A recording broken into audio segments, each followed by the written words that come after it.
3 words scrawled in a spiral notebook found folded inside a backpack in a McDonald's bathroom in Altoona, Pennsylvania. Delay, deny, depose. Police say those words explain a murder. A quarter of the country disagrees, and the man who wrote them hasn't said a word about why. Not yet. Not under oath, anyway. And as the trial of the year quickly approaches, there's only one question left to ask. Whose side are you on?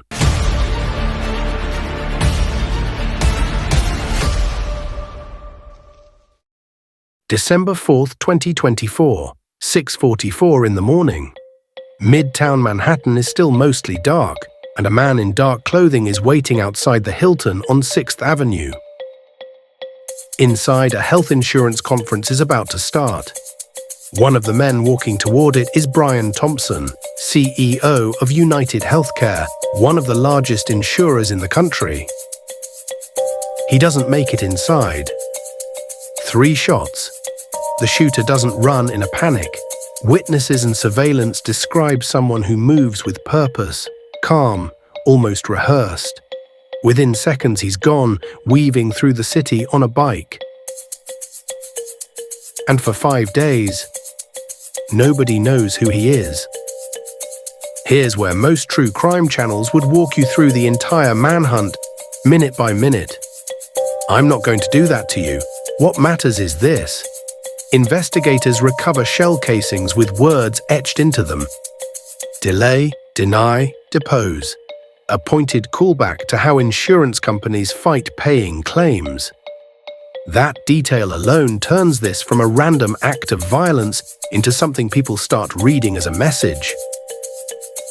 5 days later, 500 miles away, an employee at a Pennsylvania McDonald's recognizes a customer's face from the news. Police find him with a gun, a fake ID, and that notebook. That's the part I want to come back to.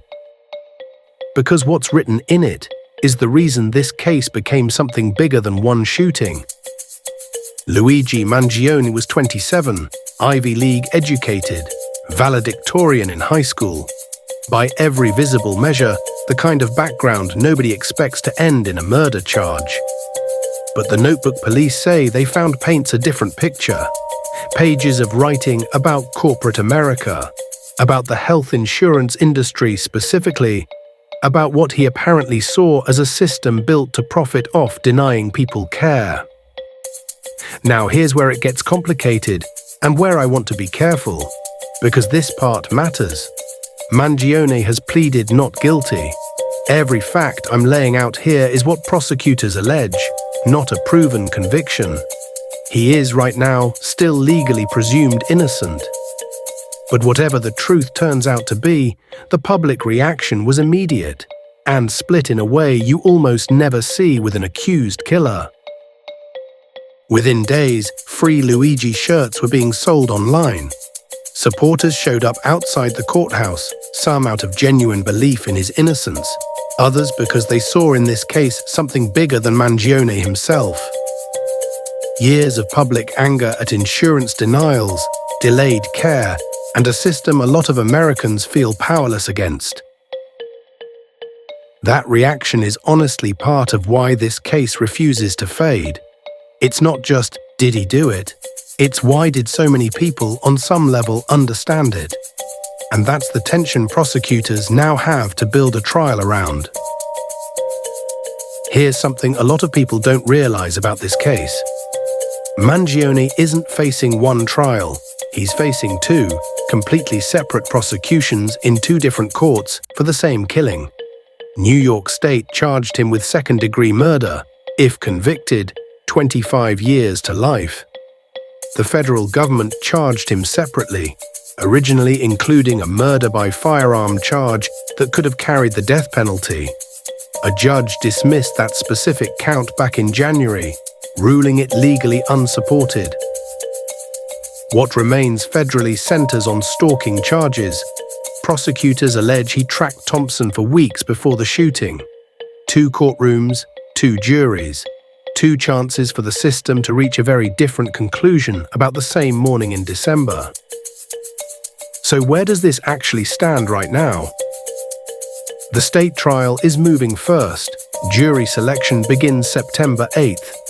If convicted there, Mangione could be sentenced before the federal case even starts.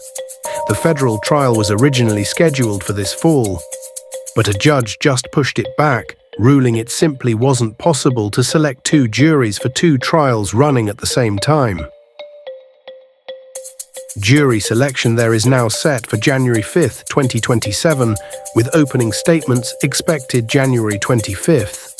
And in between all of this, reports surfaced of failed plea negotiations. Sources told reporters prosecutors and Mangione's defense had discussed a possible deal. His lawyer pushed back hard, calling the leak a deliberate attempt to poison the jury pool before a trial even starts. Delay, deny, depose. 3 words that, depending who you ask, either explain a calculated murder or became a rallying cry against an industry a lot of people feel has been doing exactly that to them for years. In September, 12 strangers will sit in a Manhattan courtroom and have to decide which version of this story is true. And in January, 12 more will do it again. In a different courthouse, under a different set of laws, for the very same morning. This case isn't a mystery in the traditional sense. We know who pulled the trigger, or at least that's what prosecutors say they can prove. What's still unresolved is everything underneath it. The why, the reckoning it seems to have set off, and what a jury, or 2, decides it means. I'll be covering this one as it moves. Subscribe if you want to be here when the verdict drops.